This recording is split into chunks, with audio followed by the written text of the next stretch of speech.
Warning, this channel is intended for mature audiences and should not be viewed by children. If you have heart problems, are easily triggered or offended by opinions that are contrary to your own, then you should probably go and consult a doctor before going and consuming this content. Viewer discretion is advised. Oh, and if you're the FCC watching this and you think just because I have a cartoon avatar that my content's for kids, well, you're dead fucking wrong, because I say fuck and other forms of profanity, and clearly that is not suitable for young impressionable minds. Just trying to cover my bases here. Also, if you're watching this on YouTube and you haven't subscribed to me on BitChute, you should probably do that. You never know, I might magically disappear from YouTube for, I don't know, reasons. Oh, and if you're watching this on BitChute, sup.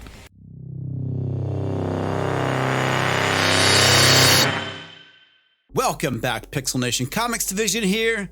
How the hell are you? Now, by no means do I consider myself to be a Trekkie or a Trekker. I've always been, I would say, probably a little bit more than just a casual fan of the franchise. As a matter of fact, it is something that is really near and dear to my heart. Growing up in the 70s, I watched the original series so many times, I've honestly lost count. I even had the long sleeve blue pullover science officer shirt, which I wore all the time pretending to be Spock. Spock being my favorite character out of the original series, probably because of the whole logic over emotions thing, and for some reason as a kid I just found that very appealing. And like I said before, I kind of consider myself to be a bit of a meat robot at times, so I could relate. When Next Generation came out, I would say I had a bit of an off and on relationship with it. I watched it pretty consistently up to the point where I was in high school, and that's when I started drifting away from it. But along came yesterday's Enterprise, which I was completely blown away by, and I was sucked back in. Then college happened, and I didn't have cable, and things just kind of happened. But I did manage to see most of Season 7. And over the years, I did end up seeing all the episodes of Next Gen. I would consider Deep Space Nine to be my favorite. Wasn't a huge fan of Voyager, though I have to say that Robert Picardo did steal the show for me, and quite frankly, he was my favorite character. And then along came Enterprise, which honestly made me laugh a lot because the intro theme really reminded me a lot of a feminine hygiene commercial. Mom, I've got to ask you something real personal. Do you douche? I sure do. And now you can't unsee it too. But ultimately, I did watch all the episodes when it was in syndication. I wasn't a huge fan of Captain Archer, and I thought the earlier seasons were kind of lame, but eventually it did get good, and I did start to enjoy it, and that's when it got canceled. Then there was the J.J. Abrams movies, and eventually Star Trek Discovery. They announced that Shaniqua Martin Green was going to be the lead, and quite frankly, I didn't think much of it. She did a fine job in The Walking Dead, and I figured she would be a good pick. I can't wait. Oh boy, that is. Here it comes, the second. Oh god. Boy, was I wrong. And then all the pre-production rumors started. Like how the original captain was supposed to be a straight white male, but apparently you can't have that, so they got rid of him and started over, and the whole thing just started to sound very kind of SJW, and I just lost interest. And back then I didn't have a YouTube channel. If I did, I probably would have covered it. But anyway, here we are, now in the present, which leads us to Picard. Oh, brother. I have to say, when I heard about the announcement, I really was a bit excited because they were bringing back Patrick Stewart. But unfortunately, it would still be written by Alex, I can write women better than I can write men, Kurtzman. Seriously, that has gotta be the stupidest thing I've ever heard. Okay, one of the stupidest things, because I've heard a lot of stupid. I mean, seriously, man, you might as well just cut off your penis and call yourself a woman at that point. Oh wait, that joke actually might be considered transphobic. It's just a freaking joke, YouTube. Don't ban me. Anyway, so the first episode has finally come out, and it's alright. There were some things I did find kind of interesting, but for the most part, it's not Trek. The best way for me to go and describe my initial impressions of this series so far is take the themes of Logan, mix in some cyberpunk and a heavy dose of Blade Runner, add a dash of generic science fiction, and then pepper it with some Star Trek. That's basically what the series is. Not very Star Trek though. Now, when I say Star Trek, what exactly do you think of? I think of the Enterprise and Starfleet and the fact that humanity is now living in a post-scarcity world and we managed to put aside our differences and make the world a better place. Picard basically does the complete reverse of all that. It's fucking Blade Runner. Picard is basically Deckard running around looking for replicants, but rather than going and retiring them, he's trying to save them. Whoops, I guess I should have said spoilers. Episode 1 is called Remembrance. It's directed by Hanel Culpepper and is written by a lot of people, most notably Akiva Goldsman, Michael Chabon, Alex Kurtzman, and James Duff. Basically all those people who are responsible for making Star Trek great again. The series takes place 10 years after the supernova that goes and destroys the Romulan homeworld. So yes, this is using Star Trek 2009's continuity, which means that the destruction of the Romulan homeworld is now officially canon. At this point, Jean-Luc Picard has reached the rank of Admiral and has resigned his commission from Starfleet in protest over Starfleet abandoning its efforts to evacuate the Romulan people. This coincides with an attack by synthetics on the Confederated Martian colonies as well as the Utopian Planitia shipyards, which leads to a ban on all synthetic life, presumably within the Federation, definitely within Starfleet. I would say that the first 4 minutes of the episode are the best. Picard is on the Enterprise D, he's in 10 Forward playing poker with Data. Brent Spiner did a fantastic job of reappraising his role as Data. I would say that the only thing that really kind of jumped out at me as being kind of weird is it's pretty apparent that he did put on a little bit of weight, and you could definitely see it in his face. But that's to be expected. It's one of the side effects of getting older, and considering that Brent Spiner isn't a real android, it's something that you just really can't avoid. Also, I really liked the de-aging and the makeup looked fantastic. I know that some people had a little bit of issues with it looking kind of weird, which I didn't have as much of a problem with because after all, Data is an android, and therefore him to look a little bit more alien and strange just really kind of sells it for me. We also get this really nice moment where Picard is preparing tea and Data calls him out for stalling. Picard doesn't want the game to end, and it's pretty apparent that he's reminiscing about the good old days in a dream. And then the dream turns into a nightmare when Picard realizes that the Enterprise D is parked out right in front of Mars, which then goes and explodes. I'm guessing this is supposed to go and represent the terrorist attack. And Picard wakes up at his vineyard. And then we are introduced to Dahj, the Impossible Girl. And I would say that this is definitely one of the worst scenes of the episode. She is in her apartment celebrating her admission into the Daystrom Institute with her unknown alien boyfriend. This scene is actually quite embarrassing.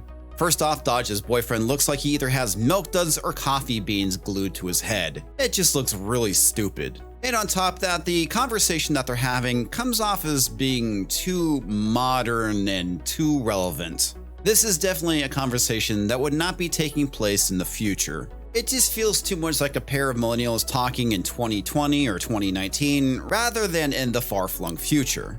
Then a group of Romulans transport in, kill her boyfriend, and then try and abduct her. They go on and on about how she activated, and as they're trying to subdue her, she activates and turns into a murder machine. It was pretty much at this point in time where I figured out Dahj was a synthetic. This whole thing is dumb. What they should have done was transport in, use a wide-angle stun, knocking both Dahj and her boyfriend out. There really wasn't a need to kill him. But no, they take their time in subduing her, allowing her to activate, and murder all of them. Now throughout the episode, they keep making references to Dahj's necklace. It's really just two intertwined circles. It's nothing special. It's actually a pretty simple design. But everybody keeps talking about it, and Picard's like, oh, that's not the usual necklace you have. The necklace is supposed to be symbolic and ultimately is used to drive the plot forward later on in the show. It really comes off as lazy writing because the symbol could mean anything and it's really not unusual, but it's treated like it's special when it's not. So after Dahj completes her murder rampage, she gets this vision of Jean-Luc Picard and gets the feeling that she needs to go and seek him out because of how familiar he is to her, for reasons. Now Picard has two Romulans working for him at his vineyard. Zhaban, who is played by Jamie McShane, and Laris, who is played by Orla Brady, who is an Irish actress. It actually took me a bit to figure out that they were Romulans, mainly because they look too much like Vulcans. Yes, I actually like the way the Romulans were done in the Next Generation. I'm a big fan of the ridges on the Romulan forehead. Now I get that this is a bit of a controversial statement. The origins of the Romulans can be a bit vague at times. They're either Vulcans that departed because of philosophical differences, or they're an offshoot of Vulcans that ultimately left the planet, or they're a cousin species that evolved on Vulcan and eventually left the planet as well. So it really kind of depends on which version of Romulans we're talking about here. Me, personally, I like the kind with ridges on their heads. But that's beside the point. What really stuck out to me is that neither one of these characters acted or felt like they were Romulan. They felt more like humans with pointy ears. They didn't have any of the traditional hairstyles or clothing of the Romulans. And on top of that, Lars had an Irish accent, which really kind of took me out of the moment. It was more confusing, I was trying to figure out what was going on than I was actually focusing on what was going on in the scene. So here's your anthropology lesson for today. When people migrate to another country, they typically cling to their cultures and tradition. Enculturation is the gradual acquisition of characteristics and norms of a particular culture by another group or individual not from that culture. And this is a pretty slow process, and it's not usually till the second generation that has been fully enculturated into that culture.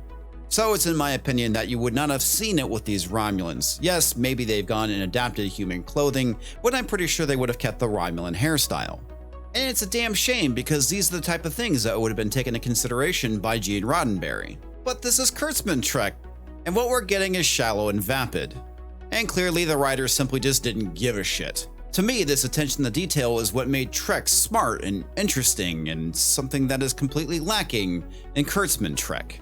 So it's the 10-year anniversary of the destruction of Romulus, and Picard is being interviewed by FNN, which I presume stands for Federation News Network. You get it? It's a lot like CNN, because it has to be relevant. Fucking stupid. One of the conditions of the Picard interview is that they don't bring up why Picard resigned from Starfleet, which of course they do, because apparently in the last several hundred years, journalism hasn't changed at all. Again, because we have to be modern and relevant, even though Trek should actually be timeless. And here's where we get the exposition that the group of rogue synths dropped the planetary shield, hacked into the defense net. This resulted in the destruction of the rescue armada, along with the Utopian Planitia shipyards. The explosions caused the gas in the atmosphere to catch fire, which is still burning to this very day. So we're basically getting a very kind of 9/11 Katrina vibe off of this disaster, and this is what results in synthetics being banned. When Picard was pressed on why he left Starfleet by the interviewer, he claims that Starfleet was no longer Starfleet and how they were taking more of an isolationist stance, withdrawing from the galaxy. Now, this is something I don't necessarily see Starfleet doing. If they wanted to have a narrative talking about isolationism, they should have done this with the Romulans. This is what they've done in the past. This is very culturally relevant to them. But no, it has to be Starfleet. And I'm not saying that Starfleet can't make bad decisions. Part of my issue is I don't see Jean-Luc Picard resigning because of this. He's somebody who would have stayed and fight, and yes, even defying orders like he did in Insurrection. And again, this is all being done because it's trying to be modern and relevant. This is the age of Trump and Brexit. And I'm pretty sure at some point in time, the Romulans are going to be an analogy for immigration. But I guess we shall see as the series goes and continues on. Now, another thing that the show lacks is that sense of optimism that comes with Trek. Even when things are dire and when the Federation makes bad decisions, it's still a world that is optimistic. And you kind of get a lot of that with the lighting of the world. It's more dark and dreary. Even when they show Greater Detroit, it looks like a city that belongs in a cyberpunk movie or video game, or it could be Night City. Lighting can heavily convey tone. A really good example of this is Alien. That scene where Harry Dean Stanton's character, Brett, is looking for Jones the cat, and he's in that room that's filled with chains and dripping water, and the lighting is low and it's kind of dark, it sets the tone for the world. Trek is supposed to be the opposite. It's supposed to be well lit because it's an optimistic future.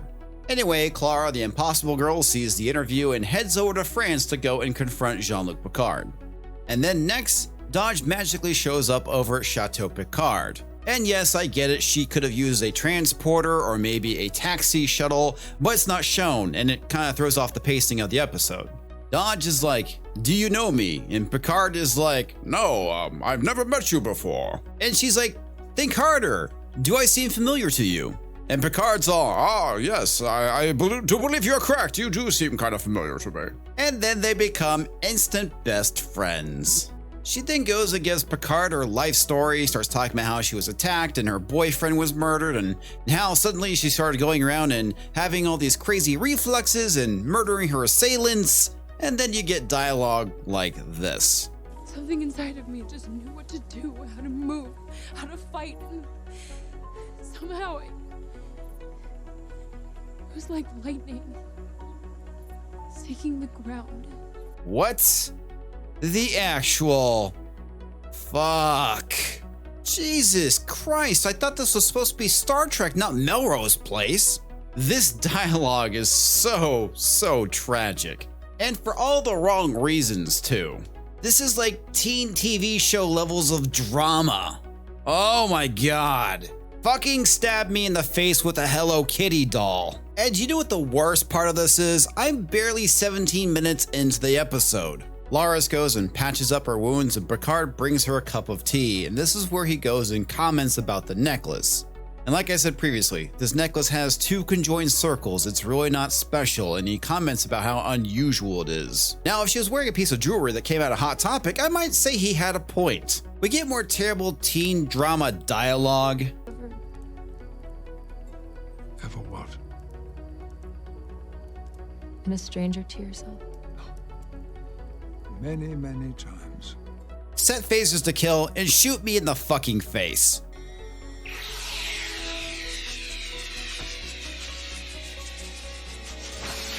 Picard offers Dodge lodging for the night.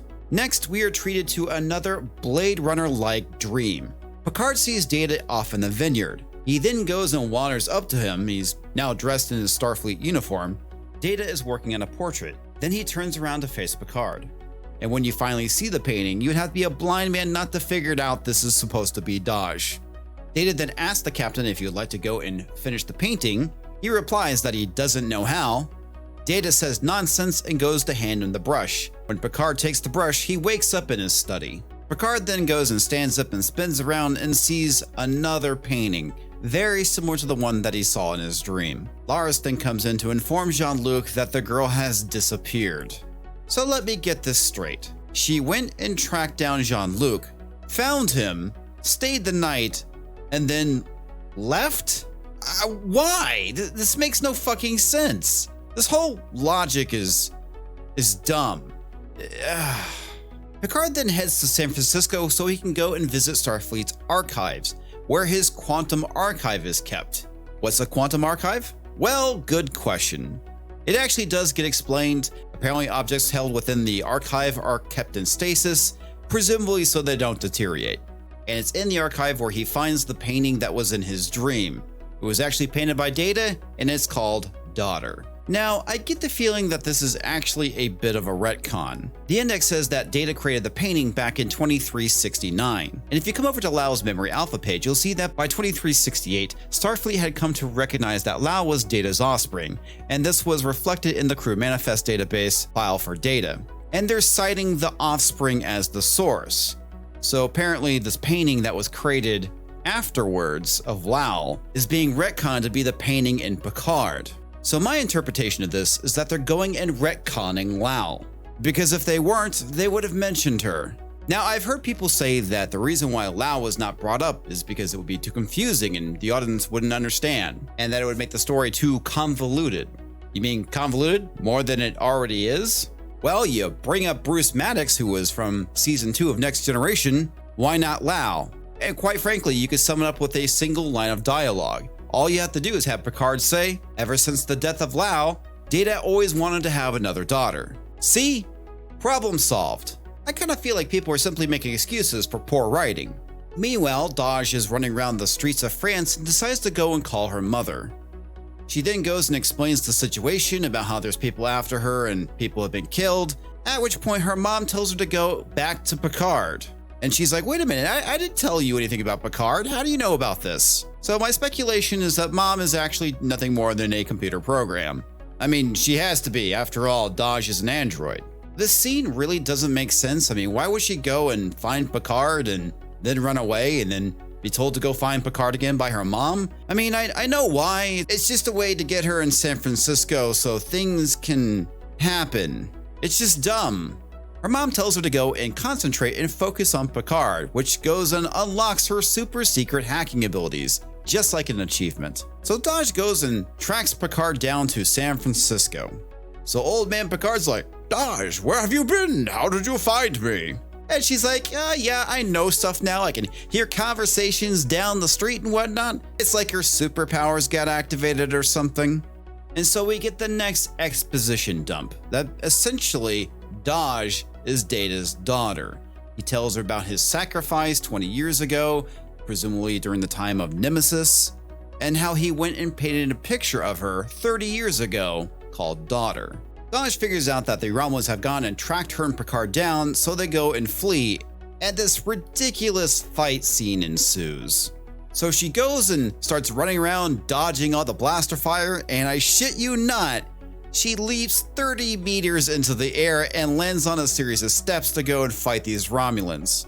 So let's get this straight. Dodge is an android, basically a replicant because she has a human body with a positronic brain. So this means that she should have the normal attributes of a human being. And I'll give you, okay, maybe she has a little bit more superior strength and agility, but this is like superhero level shit going on. Okay, so I could buy certain things like the sudden knowledge on how to hack shit and being really smart because she has a positronic brain and that thing could be filled with knowledge. But this is like Captain America fighting prowess. It's kind of dumb. Oh, and the other thing that makes me lose hope for humanity is the fact that you have a train squad of Romulans who have been sent in to go and take down this android, and they can't do it. Wide beam stun. Why aren't they using it? Why don't they go and transport her out of there and contain her that way? But no, they act like a bunch of fucking chumps. They have no idea what they're doing. And I'm guessing also we can get this fight scene. It's way over the top and stupid. It's ridiculous. The last Romulan that she fights cracks open like a suicide tooth and goes and spits it on Dodge, who happens to be holding his weapon, which causes it to overload, and the bitch blows up. And then the explosion knocks Jean-Luc 20 feet back. Now mind you that this is like a 70, 80-year-old man. That should have killed him. In the next scene, Picard wakes up back home at his vineyard. Now you'd think he'd wake up in a hospital in San Francisco, but no, apparently not. Fuck you, Alex Kurtzman. This entire scene is contrived and retarded. Picard is told that he was found alone and that on the feeds the girl wasn't seen at all, which causes them to speculate that she might have a cloaking device, and said cloaking device activated when she was being attacked. Now figure that one out, folks. How can Picard see her if this cloak was activated?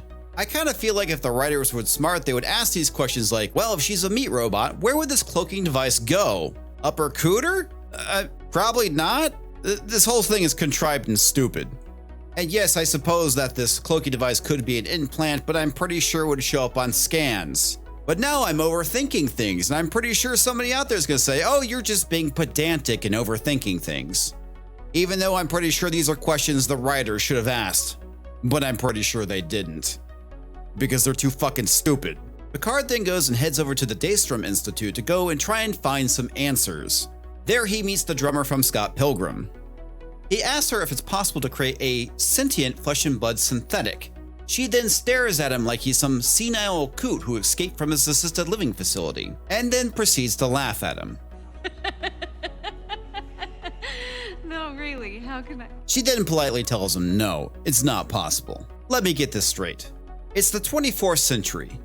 You have ships that are capable of flying faster than the speed of light. You can go and deconstruct people at a molecular level and then go and reconstruct them someplace else. But you can't stick a positronic brain into a meat sack? And it's gonna take roughly 1,000 years to figure that out? Oh, fucking come on, this is ridiculous. Are you people buying this? Because I'm not. This is absolutely laughable. 1,000 years. Oh, man. Excuse me for a second, folks. This stupidity is driving me to drink. After the attack on Mars, all the research that went into synthetics has been stopped, with the exception of some theoretical experiments. We get more exposition. We find out that the Daystrom Institute was responsible for creating the synths that attacked Mars. When Data copied himself in a B4, it didn't take because he was a inferior copy, even though he came before Data and was not a copy. He was just a previous iteration. And unfortunately for poor B4, he's been disassembled and kept in a storage drawer. Now this goes and retcons Captain Data from the Countdown comic, which was a precursor to the 2009 movie. Here's my opinion on what they should have done. Data was alive, but after the terrorist attack on Mars, he was disassembled. Once again, he is demoted down to just being a simple machine with no consciousness. That has no rights and is not considered to be sentient. And this is a pretty great insult to Data. An outraged Picard resigns his commission from Starfleet in protest. This makes Picard's motivations much more personal. Now, for whatever reason, they were not able to go and replicate Dr. Soon's work, and therefore no other androids like Data could be developed. And this also doesn't make much sense to me. Bruce Maddox was introduced in the episode Measure of a Man in Season 2. He was a cyberneticist who was creating a positronic brain. He wanted to go and deconstruct Data to study and reverse engineer him. He also wanted to copy Data's neuronet into the positronic brain which he developed. But Data thought it wasn't complete, so he refused. Now, Data was actually willing to help Maddox out with his research once he perfected the positronic brain, and you're telling me that this didn't happen before Nemesis? I call bullshit on that. Anyway, that's besides the point. Let's get back to the story here. Agnes tells Picard that the only way an advanced synth can be created is from Data, basically using his neuronet. Picard shows Agnes the most uninteresting piece of jewelry, and she tells him it's a symbol for, oh boy, this is gonna be fun saying, fractal neuronic cloning. Say that one 10 times fast. This is Maddox's theory that you're able to go and reconstitute Data's memories and his data from a single positronic neuron. Shit, you would think that they'll be able to do the same thing to living beings. Picard then mentions that Data always wanted a daughter, and again, we could have got a reference to Lol, but we didn't. In my opinion, this is what they should have done. The idea that Maddox created Dodge based off of that painting of Lol. And it's a better way of going and tying it into the source material without having to go and retcon shit. And this also could have given Picard that familiarity with Dodge, recognizing that it's Lol, or someone who looks like Lol. Agnes states that they're created in pairs, so Dodge has a twin sister, which seems to me just to be a really convenient way of killing off the character, but not necessarily getting rid of the actress who played her. The episode closes out at the Romulan Reclamation Site, which is a repurposed Borg cube. We are introduced to Soji, who is the twin sister of Dodge, as well as the hipster Romulan. There's some really awkward dialogue between the two, and then the show ends. Thank God. I've been working on this review since Thursday, and it's been a pretty fucking painful experience. Now, here's what I liked about the episode. Overall, the cinematography and the special effects were actually pretty good. The CG was really well done. The opening scene with the Enterprise D was absolute starship porn. It was amazing. Though I do feel that the cinematic quality does work against the episode. I actually kind of missed the practical sets and the made-for-TV feel that TNG had. It's something that's always been kind of prevalent throughout all the Star Trek series. I guess maybe not so much with Enterprise though. Brent Spiner was amazing as Data, and going and watching one of the older episodes, it's pretty much the exact same performance. He basically nails it. However, Picard just seems kind of old and tired, probably because Patrick Stewart is old and tired. This may not have been the best series to do because of this, but even then, Patrick Stewart is just a phenomenal actor, and it's reflective in this series, despite him not feeling like Picard. I think the issue with the series, it's going to be very steeped with current year politics, which is what I don't want out of Trek. Yes, I understand, Trek has always been a bit political, but it never went and bashed you over the head with its politics. It's always been a little bit more subtle about it, and smart about it as well. And what really kills me is the lack of optimism in this show. I mean, that's like the whole fucking point of the series. It's about humanity coming together and building a better world. And the problem with Jagovs like Kurtzman is they just don't fucking get that. It's a lot easier to go and destroy than to create. And that's probably what we're gonna be getting here, more destruction of Trek. Star Trek has always been about exploring the universe, encountering new species, visiting new worlds, and boldly going where no man has gone before, which sadly you probably can no longer say on television. You know, because it's probably considered to be sexist now, and not inclusive. Even though Star Trek has been always pretty fucking inclusive. This shit's ridiculous. And I'm pretty sure that's what's gonna be lacking from this series, this sense of exploration and discovery. To put it simple, this is not Star Trek. Yes, it has its trappings, but it lacks its heart and soul. Now I want to address some of the issues with the episode. Though I've pretty much been doing this throughout the entire review, but there's some points I haven't touched on yet. Dahj is a completely pointless and useless character, and she's not a very good Data replacement. Yes, Data was smart, he knew a lot, he could do a lot of things, he was very strong, but he also had a vulnerability. That is, not having feelings and having trouble understanding humanity. He had to learn, evolve, and ultimately when he got his feelings and emotions chip, it was earned. Dahj seems like she's supposed to be the replacement character for Data. Or Soji. Honestly, it really doesn't matter at this point. She can fight, she can hack, she can do everything. So why does she need Picard? It seems like she's perfectly capable of going and figuring out all this on her own. And let's not pretend like this character is vulnerable. I mean, after all, she can punch the crap out of everything, dodge laser blasts, and jump like 30 meters in the air and kick the crap out of everyone. There's nothing wrong with making a character vulnerable, but of course we can't do that in 2020. God forbid a female be vulnerable. That would just be damseling. Sometimes people need help. This both includes men and women, and there's nothing wrong with that. By making her be able to do everything and handle every situation, it makes the character completely uninteresting. And when you can't root for the character, no one's gonna give a fuck about them. And I think that about covers it. I swore I had something else, but quite frankly, I just don't remember and honestly don't care. Now, if this was just a generic science fiction television show, I'd give it a 6 or 6.5 out of 10. But because we're dealing with Star Trek, I give it a 3. So let me know what you think of this more kind of long form review. It's kind of a pain in the ass, yet fun at the same time. So if this is something you like, I'll probably do more of this. So what are your thoughts on Picard? Drop me a comment and let me know. That's all I got for tonight. I'll catch you next time.